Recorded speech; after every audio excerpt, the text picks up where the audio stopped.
Let me read this from this little paper called The Annals of Harper's Ferry, the Establishment of the National Armory to its present time.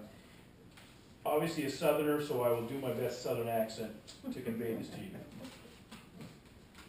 Some time ago, a gentleman named Storr, reading in some part of New England, left a bequest of a large sum of money for the endowment of a college for the education of Negroes. Harper's Ferry was chosen as the site for this institution, and a character was obtained from the legislature of West Virginia under the title of Storr College. The trustees purchased the farm of a Mr. William Smallwood in Boulevard, and it was supposed that there the college would be erected. It is now understood that four of the best government houses at that place with a large tract of land have been donated by the government to Storr College.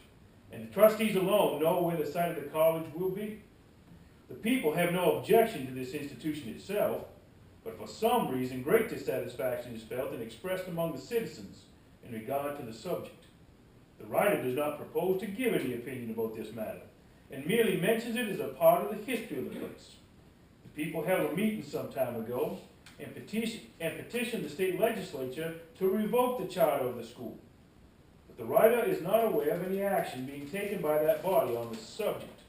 The Reverend Mr. Brackett, who by the way came from Phillips, Maine, I think I told you that, who is in charge of the Negro schools and is connected with the Storr College enterprise, is a courteous gentleman and is highly respected by the people generally. Whatever the cause of the prejudice against the college or the administration of its affairs may be, it does not appear to affect Mr. Brackett's personal popularity. Storr College, one of the first teachers was Alexander Hatch Morrell, who came from here in Maine, and I knew where it was. I've just forgotten. But he's from Maine. He went down and worked in Storr College for many years, and he's actually the grandfather of a movie actress by the name of Betty Davis. Just connections. Connections are funny connections. Let me end with this. Legacy.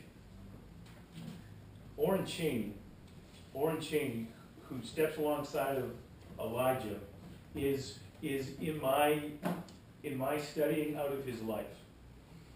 It's an honest representation of the man. Some of the dialogue is even his words, but the spirit of the man that started Bates College, and I'm sure you know much more about Bates College than I could instruct you on. But as he was leaving Lebanon to go to Augusta, which ultimately opened the door for Bates College, he was planting an apple orchard. And a neighbor stopped and said, "Mr. Cheney, you will never taste an apple from that orchard." Mr. Cheney smiled and he said, "No, but somebody will." Legacy.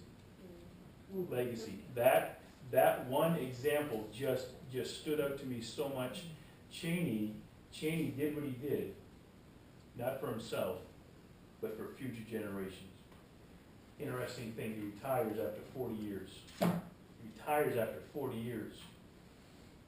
It must have been a little bored because he went and started Ocean Park at Old Orchard Beach as the first denominational conference center down there.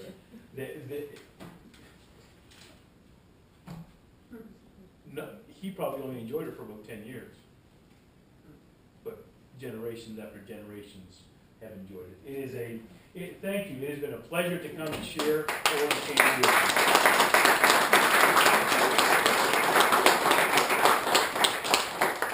To close with mention of legacy, Oren Cheney really was such a visionary, and I have to tell you about the title of the book. Oh, yes. Because it fits into what Trent was saying. It's actually for two people. Elijah, it was a metaphor. He escaped on the Underground Railroad, but he certainly had to only imagine a future that for him was out of reach, like reaching the moon. But for Cheney, in that whole business of Storr College, John Storr said to him, I'm gonna give you 10,000, but you're gonna have to match me and raise another 10,000. So Cheney, who's still doing all this incredible amount of fundraising for Bates, takes that on, and he's at the yearly meeting of the Freewill Baptists, and he's asked to address them. And it's in his diary, they're shaking their heads, and they know that he's not gonna ask them for money for Bates, and he said, what does this man want now? And another one of his colleagues said, he's building another railroad to the moon. And that was right out of his diary. So, thank you. And I didn't touch on John Dungy. Oh! John Dungy, the graduate of Bates. Well, he came to Bates, he attended Bates and he went to Oberlin, and then he became a trustee at Storer College. John Dungy, Tony Dungy claims him as part of his line. Tony Dungy, the NFL commentator, former coach of the Colts. Yeah, and he was, but here's the interesting thing about Dungy. Dungy, the family believed in the day, and I still believe that he was the son of President John Tyler, and he grew up in the house as a house slave, but he's about to be sold, and they were selling him to, they were moving away, and he decided that was enough, and he exited, said goodbye to the family, and he exited. Now, up until that point, Elijah's story doesn't match Dungy's. But after, once he leaves, and we didn't know this until afterwards, we found this after, that the realistic plight that Elijah walks through, it looks so similar to what John Dungy was recorded to have gone through. It just, and even with William Still in Philadelphia, who shows up in this book as well as in Billy Boy, he goes through Philadelphia and William Still and the Underground Railroad, and I'm done.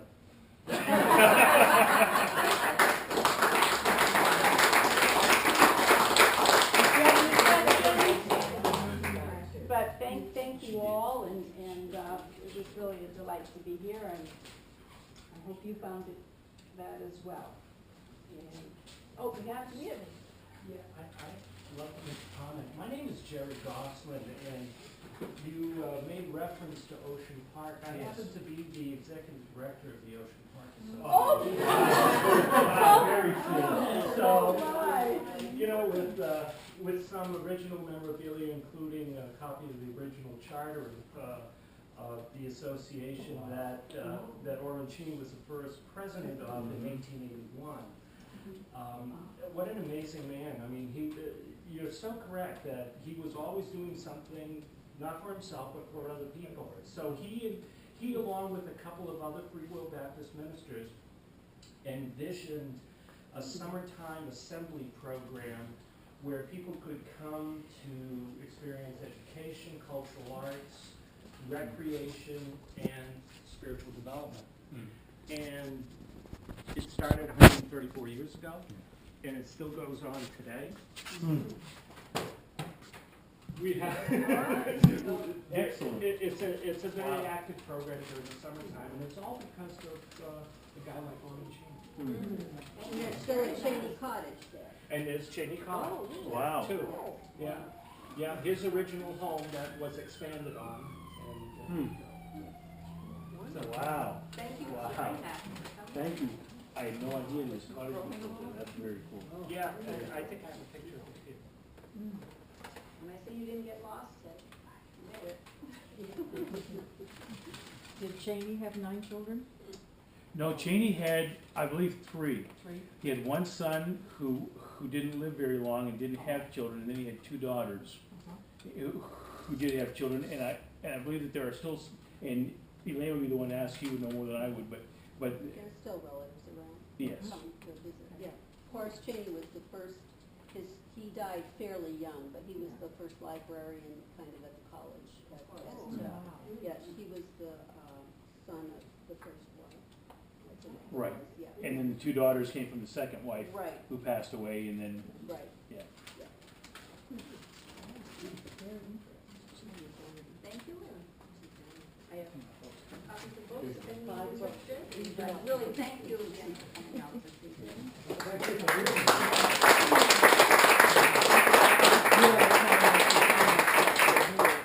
Hi, my name is Doug Hodgkin, and just this afternoon, I was in Elaine's candy store.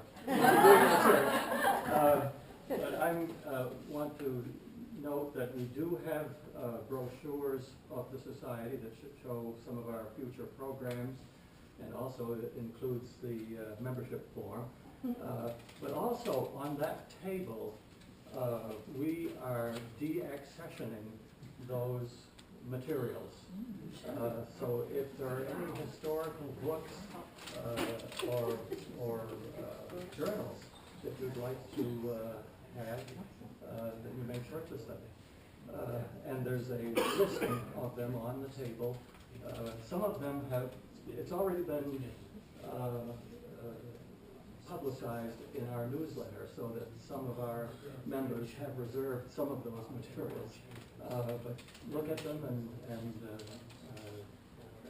see whether you want one of those. Okay, thank you. We have refreshments out in the hall. Anything else that I should be? Donations. Oh, donations. That box can receive donations. And certainly consider a book of our author. Okay, thank you very much for coming.